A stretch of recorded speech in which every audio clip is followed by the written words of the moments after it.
만난 지 10년 만에 결혼 허락을 받아낼 수 있었습니다. 아들이 노총각을 코앞에 두고도 다른 여자를 만나지 않겠다 하니 어머니 입장에서도 더 버티기 힘드셨나 봅니다. 그 긴 세월을 견디며 결혼까지 오기가 결코 쉽지 않았지만 어렵게 하게 된 결혼 덕분에 저는 너무나 행복했습니다. 그 후로 저희는 시어머니를 모시며 한 집에서 지내게 되었어요.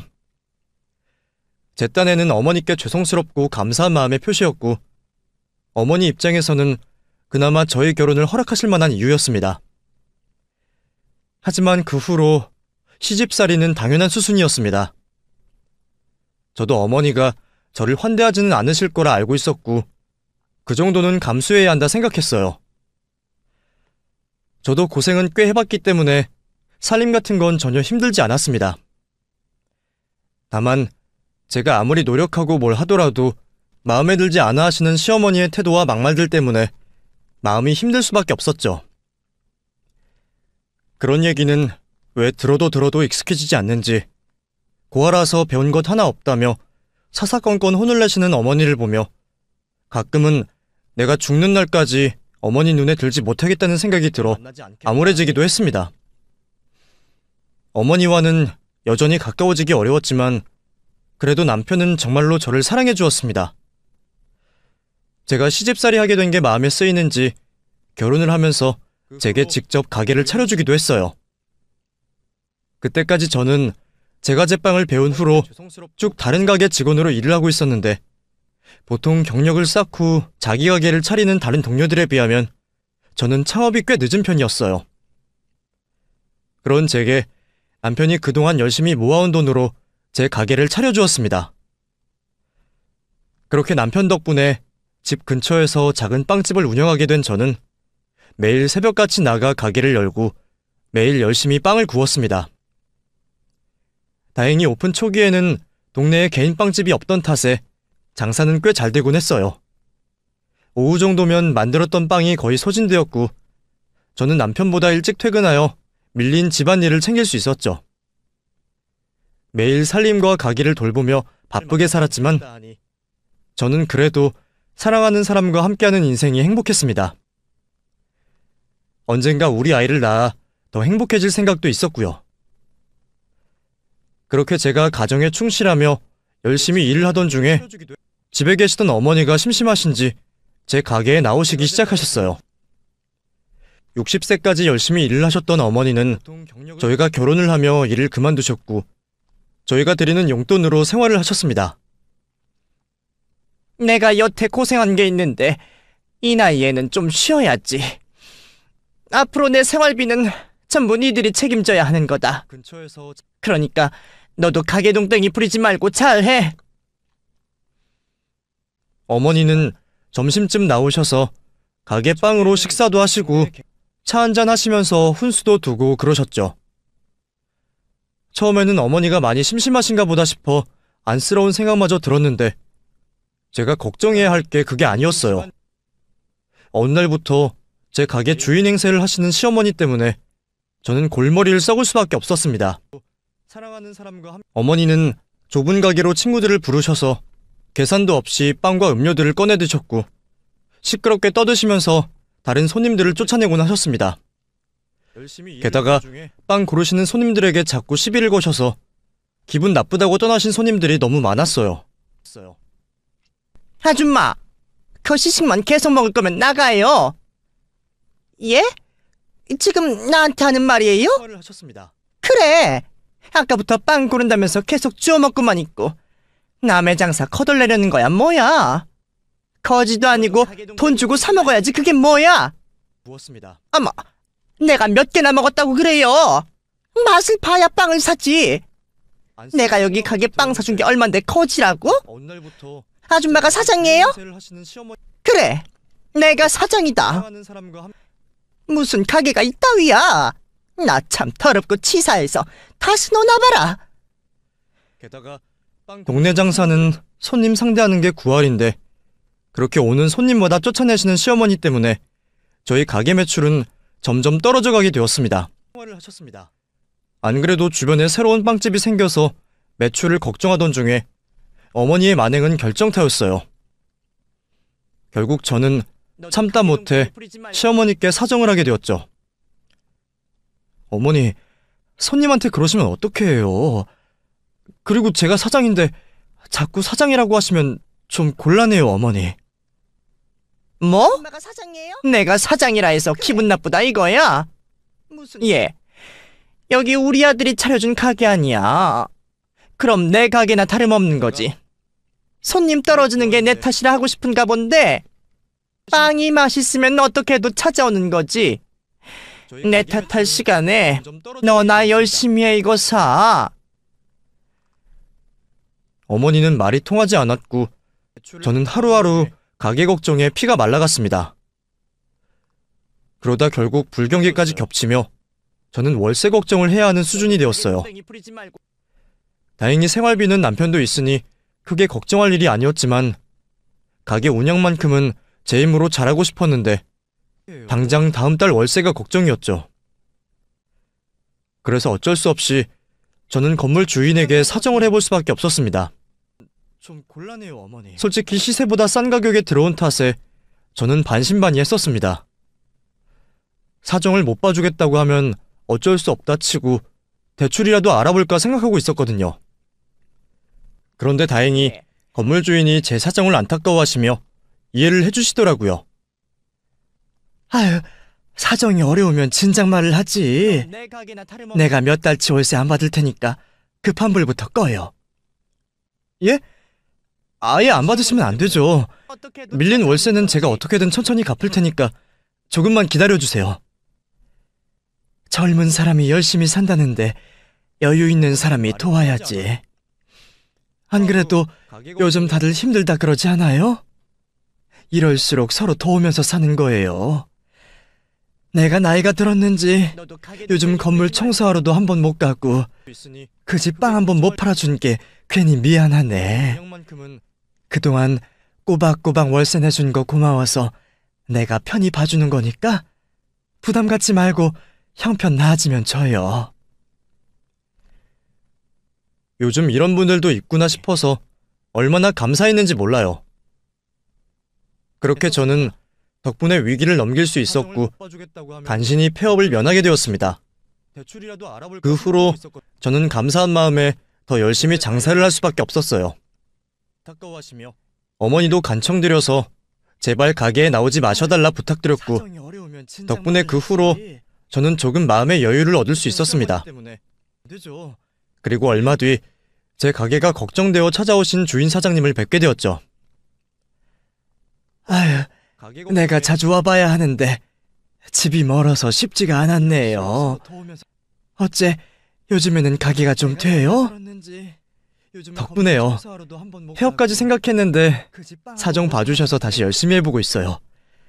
정말 감사드려요. 나한테 감사할 게 뭐가 있어? 다 아가씨가 열심히 해서 그런 거지. 오늘은 나도 빵 좀 사가려고요. 여기 맛있는 게 뭐가 있어요? 아, 어쩜 하나같이 다 맛있어 보이네. 이거 계산해주세요. 아니에요. 계산이라뇨. 저 사장님한테 돈 못 받아요. 밀린 월세 이자만 해도 이걸로는 택도 없을 텐데요. 고르신 빵은 들고 가시고 오신 김에 저랑 차라도 한잔 하고 가세요. 제가 너무 감사해서 꼭 인사드리고 싶었어요. 아, 젊은 사람이 이렇게 잘해주니까 기분이 좋네. 나 심심하면 종종 와도 돼요? 당연하죠. 저도 혼자 장사하느라 심심한데 오셔서 시식이라도 해주세요. 그날 이후 저희는 부쩍 친해지게 되었습니다. 생각보다 대화도 잘 통하고 혼자 사시는 주인 사장님이 많이 심심하신 것 같아서 오실 때마다 빵도 대접하고 대화를 나누었죠. 사장님은 정말 좋으신 분이셨습니다. 제가 딸 같다며 잘해주시는 것도 감사했고 별것 아닌 것도 칭찬해주시고 저한테 다정한 말을 해주시는 걸 들으니 저도 자꾸만 딴 생각이 들더라고요. 이분이 우리 엄마였으면 좋을 만큼 저는 그 건물주 사장님이 무척이나 가깝게 느껴졌습니다. 그 후로 평화로운 날들이 흘렀고 어느 날 믿을 수 없는 일이 벌어지고 말았습니다. 출장을 간다던 남편이 영영 집에 돌아오지 않았죠. 남편은 원래 심장 쪽이 좋지 못해서 꾸준히 병원을 다녔어요. 아버님도 심근경색으로 돌아가셨거든요. 그래서 그동안 고혈압 관리도 하고 정기검진도 꾸준히 받아왔는데 그렇게 하루아침에 시아버지와 똑같이 죽게 될 줄은 아무도 몰랐습니다. 갑작스러운 남편의 사망 소식에 저와 어머니는 혼비백산했고 남편이 실려간 병원으로 쫓아가게 되었죠. 그리고 그곳에서 저는 차가운 남편의 시신을 마주하게 되었습니다. 분명 잘 다녀오라며 인사를 하고 보냈는데 그런 모습으로 돌아올 줄 몰랐습니다. 차라리 사고였다면 수술이라도 하고 희망이라도 빌어봤을 텐데 아무런 희망을 가질 수도 없었던 저희는 결국 남편의 장례를 준비할 수밖에 없었습니다. 이미 벌어진 일이었고 돌이킬 수 있는 일도 아니었지만 그때 저는 그 모든 것들이 이해되지도 않았고 현실로 받아들여지지 않았습니다. 마치 전부 꿈인 것처럼 당장이라도 깨어날 수 있을 것 같더라고요. 옆에서 어머니가 통곡을 하셔도 남편 영정사진을 준비하고 상복을 입고 장례를 치르는데도 저는 도저히 남편이 죽었다는 게 믿어지지 않았습니다. 고등학교 3년, 연애 10년에 결혼 생활이 겨우 3년이었습니다. 남편이 차려준 가게 자리 잡고 곧 아이도 낳자 약속하고 있었는데 그 약속을 지키지도 못하고 남편이 먼저 떠날 것은 생각해 본 적이 없었어요. 어머니도 당황스러우셨을 겁니다. 그렇게 애지중지 키우고 아까워서 저한테 주기 싫었던 아들이 너무 어린 나이에 세상을 뜨게 되었으니 말입니다. 이제 겨우 35살, 너무 아까운 나이에 떠났기에 누가 봐도 안타깝고 서글픈 일이었을 겁니다. 그래서 그 슬픔을 남의 탓으로 돌리고 싶으셨을지도 모르죠. 우리 아들 살려내라 이거사. 우리 아들 살려내. 너 말고 좋은 여자 만나서 있는 집에 장가 갔으면 그 고생 안 하고 살 수도 있었는데 우리 아들이 생고생한다고 하다가 그렇게 된 거 아니야. 네가 돈이라도 잘 벌었어 봐라. 우리 아들이 살아있지. 죄송해요. 죄송해요, 어머니. 그게 제 탓이 아니라는 건 저도 알지만 그때는 저도 남편의 죽음이 전부 제 탓인 것만 같더라고요. 어머니 말씀대로 차라리 내가 남편을 욕심내지 않았더라면, 남편이 정말 더 좋은 여자 만났더라면, 그러면 우리 가게 매출 걱정하지 않고 일도 덜 했을지. 어머니는 제 탓을 했고 저도 제 탓을 할 수밖에 없었습니다. 가슴이 아팠던 저는 장례 기간 내내 너무 힘들어 물 한 모금 마시지 못했고 밥 한 술 뜨지 못했습니다. 겨우 이틀 굶었는데도 너무 울어서 그런지 충격을 많이 받아서 그런지 기력도 없고 당장이라도 쓰러질 것 같더라고요. 남편 발인을 해야 하는데 이러다 쓰러지면 어쩌나 싶어서 저는 어머니가 드시다가 남겨두신 편육을 집어먹었습니다. 그게 맛있어 보여서 먹었겠나요? 어떻게든 끝까지 폐를 끼치면 안 된다는 생각에 살려고 먹었던 것뿐이죠. 하지만 어머니 눈에는 그게 찢어 죽일 만큼 미우셨던 모양입니다. 제가 억지로 편육을 씹어 삼키는 걸 보고 제 머리채를 잡으시더라고요. 인간이 미쳤나? 네가 지금 입맛이 돌아? 남편 잡아먹고 그게 넘어가냐? 어머니, 놔주세요. 놔주세요. 저는 편육을 먹는다고 화가 난 시어머니 손에 머리털이 한 움큼 뽑힐 만큼 시달려야만 했습니다. 평소라면 저도 체력으로는 어머니 정도는 이길 수 있을 텐데 그때는 기력이 없어서 그런지 도와달라 소리치지도 못하겠더라고요. 근데 그때 누군가 달려와 제게서 시어머니를 떼내주셨습니다. 그리고 몸을 날려 시어머니를 바닥으로 패대기 치시더라고요. 그건 바로 건물주 사장님이셨습니다. 이게 지금 뭐 하는 짓이에요? 당신이 뭐라고 사람 머리채를 잡아? 당신은 뭐야? 가족 아니면 빠져. 나의 시엄마야. 내 아들 잡아먹은 년한테 이 정도 해도 되는 거라고. 이웃었던 모양입니다. 뭐? 시엄마? 나도 이 사람 가족이다. 내가 얘 엄마야. 순간 잠시 정적이 흘렀습니다. 남편 참... 저도 시어머니도 다들 놀랐고 그 상황을 이해할 수 없었죠. 나 얘 엄마예요. 민영이 내 딸이라고. 내가 당신 폭행으로 고소할 거니까 각오하는 게 좋을 거야. 저는 저를 일으켜 데려간 그분께 몰랐던 자초지종을 듣게 되었습니다. 오래전 남편을 잃고 혼자 된 엄마는 어려운 형편 탓에 저를 키우실 수 없으셨습니다. 그때는 네 아버지 죽고 나 혼자 먹고 살기는커녕 어린 자식 입에 풀칠도 못해주는 형편이었어. 너한테 밥도 제대로 먹이지 못했고 정말 막막했다. 당장 먹고 죽을 것도 없는데 너는 자꾸 배고프다 그러지. 어린 너 데리고 일 다니는 것도 어렵지. 그때는 정말 같이 죽을 생각까지 했었어. 근데 엄마가 그러면 안 되는 거잖니. 내가 어떻게 되더라도 자식은 살리고 보는 게 엄마일 건데. 그래서 잠시라 생각하고 너를 보육원에 맡기기로 했다. 어떻게든 돈 벌어서 다시 데려가려고 그랬었어. 딸이라고. 내가 당신 폭행으로... 하지만 그 사이 저는 다른 곳으로 입양을 가게 되었고 뒤늦게 그 사실을 알게 된 엄마는 그게 차라리 제게 나은 선택일 거라 생각하며 저를 포기하기로 하셨답니다. 그리고 제가 양부모님 집에서 행복하게 잘 사는 줄 알고 계셨던 거죠. 엄마는 저를 찾지 않는 게 저한테 나을 거라 생각하시고 나중에 제게 유산이라도 남기고 싶은 마음에 열심히 살아오셨습니다.